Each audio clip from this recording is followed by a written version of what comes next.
Pjetër Gaci, artisti i sinqert që shkroi vetëm muzikë. 27 mars 1931, 27 mars 1995. 27 mars i vitit 1931 është data kur Pjetër Gaci hyri në jetë dhe, me talentin e përkushtimin e tij, i dha kulturës sonë muzikore njërin prej emrave më të dashura më të nderuar të artit ton muzikor. Nga fshati Shirç ku lindi, që në moshë të njom kur ishte 3 vjeç, familja e tij u zhvendos për të jetuar në Shirok. Në një vend piktoreske pikturistike shumë e frekuentuar, ku shkodranët kanë shkuar për herë për të pushuar, për të zbavitur e argëtuar. Jati, një rapsod i talentuar që i pari, i cili herë me lahut, herë me qifteli dhe me zërin e tij, ndikoi në ndjenjat e holla dhe në prirjet muzikore. Pietri, fëmijë i vëmendshëm e me një talent të rrallë, do të shkruante në ndërgjegje e në memorie të parat brendi e përmbajtje të çmuara të rëndësishme nga kodi i eposit dhe folklorit ton. Në Shirok, në kontakt me grupe shoqërore që shkonin për të argëtuar, ka rast të njohët të marrë në dorë veglat muzikore, si mandolinën, fizharmonikën e violinën. Tingujt e mrekullonin, duart e vogla filluan t'i rëshqisnin në tastier, herë të njërit e herë të tjetrit instrument, duke radhitur tingujt e bërë melodi. Kështu tërhoqi vëmendjen e artistëve dhe hyri në shkollë në Shkodër. E prirjet e forta muzikore i hapën rrugën për në Liceun Artistik të Tiranës, ku ndjek me sukses mësimet në klasën e violinës. Me mbarimin e kësaj shkolle, në të cilin talenti i tij ka spikatur dukshëm, në vitin 1952, dërgohet në Konservatorin Çajkovski në Moskë për të vazhduar studimet e larta në specialitetin e violinës. Këtu zgjeron në mënyrë të ndjeshme dijenitë e tij, duke u aftësuar në disiplina të ndryshme të këtij arti. Ambienti i që e rrethonte dhe jeta artistike tepër e pasur në këtë qytet me tradita të mëdha në artet e kultivuara, si dhe njohja e shumë personalitete artistike të kalibrit botëror, do të kenë një ndikim të fuqishëm të djaloshit me trup të shkurtër, por me botë të madhe Pjetër Gaci, tek i cili po kultivohej ndjenja e përgjegjësisë dhe e detyrimit artistik. Ishte bashkuar në shoqëri me Çesk Zadejen, Rifat Teqen, Avni Mulën, Tishdain, Luk Kaqen, Mil Tovakon, mentor Xhemalin e të tjerë muzikantë të talentuar për të vazhduar studimet, por ndërkohë zhvillonin edhe aktivitete duke marrë pjesë me koncerte në jetën artistike. Për herë të parë pas Pjetrin, shprehet bashkëshortja Zonja Tamara Gaci në kujtimet e saj, e sallën e koncerteve të Konservatorit të Moskës. Ishte në sallë në mes të publikut, Pietri luajti romancën e Rahmaninovit. Këtë pjesë e kisha dëgjuar në mjaft interpretime të ndryshme, por interpretimi i këtij djaloshi shqiptar ishte aq i ngrohtë, aq i ndjeshëm, saqë me lojën e tij i transmetoi dëgjuesve atë muzikë si magji.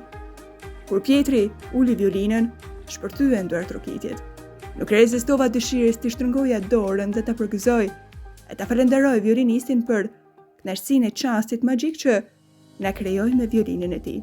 Në vitin 1956 kthehet në AD, e me plot përkushtim dhe përgjegjësi obligohet për të përligj tontitë e tija muzikore me shumë pasion e frymëzim.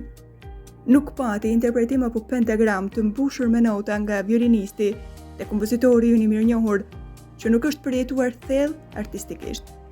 Ndjenja dhe emocioni përshkon dukshëm vargun e tingujve të prodhuar nga shpirti dhe mendja e këtij artisti. Aq e qartë është përligjur në muzikën e tij ndjenja dhe emocioni, saqë asimilimi i situatës artistike nga dëgjuesit është plotësisht i mundshëm nga të gjithë dhe pa koment. Angazhohet mjaft gjerë në punë, me skena dele debuton si violinist. Në klasë bën mësime të paharruara nga nxënësit e tij, e ndërkohë mendimi krijues e fantazia i ndizet nga pasionet fuqishme. Në vitin 1959 i jep muzikës shqiptare të parën vepër koncertore instrumentale, koncertin për violinë e orkestër, vepër të cilën në deputimin e parë luajti vetë Fuad Vit, me sukses e atmosferë të paharruar për pjesëmarrësit. Pjetër Gaci, me punën e tij krijuese hyn në jetën artistike të vendit, duke debutuar me sukses të plot në shumë gjeni të artit muzikor. Merr pjesë në festivalet e këngës në radio televizion, ku është nderuar me shumë çmime. Spikasin këngët Të lumtur të dua, nderuar me çmim të tretë në vitin 1964, kur bie fylli qifteria me çmim të tretë në vitin 1966.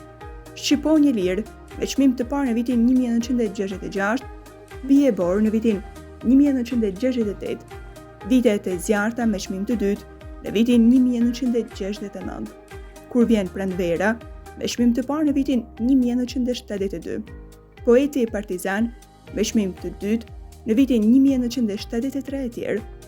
Të paharruara do të mbeten këngët Jeho, nderuar me çmimin e tretë në festivalet e këngës popullore, Për ty Ade, nderuar me çmimin e parë në konkursin e 20 vjetorit të çlirimit, Lahutari, interpretuar nga ansambli i këngëve dhe vallave, nderuar me çmimin e dekadës së majit në vitin 1973, Lulkuqja, interpretuar nga Teatri i Operës dhe Baletit, edhe kjo nderuar me çmimin e dekadës së majit. Në vitin 1976, i kushtoi qytetit të tij të dashur Shkodrës këngën Qytetit tim, e cila u nderua me çmim në festivalin e këngës në Shkodër. Këngët që kompozoi në stil të mirëfillt popullor shuhen për vlerat të theksuara origjinale. Mes të tjerave të tilla janë këngët shumë të njohura, kënga e Kaçanikut kompozuar në vitin 1980 dhe Si lule zambak apo siç njihet kënga e Marakut, kompozuar në vitin 1986. Në ehonat e kamufluara të botës së tij të pasur në punë krijuese, kultura muzikore shqiptare e njohur për të rritje dhe rilindje, sepse produkti artistik i krijimtarisë Pjetër Gacit është i frymëzuar nga ndjenjat e njeriu të lindur dhe të ushqyer në kuptimin më të plotë të fjalës, në patosin legjendar dhe lirikën fisnike të botës shqiptare.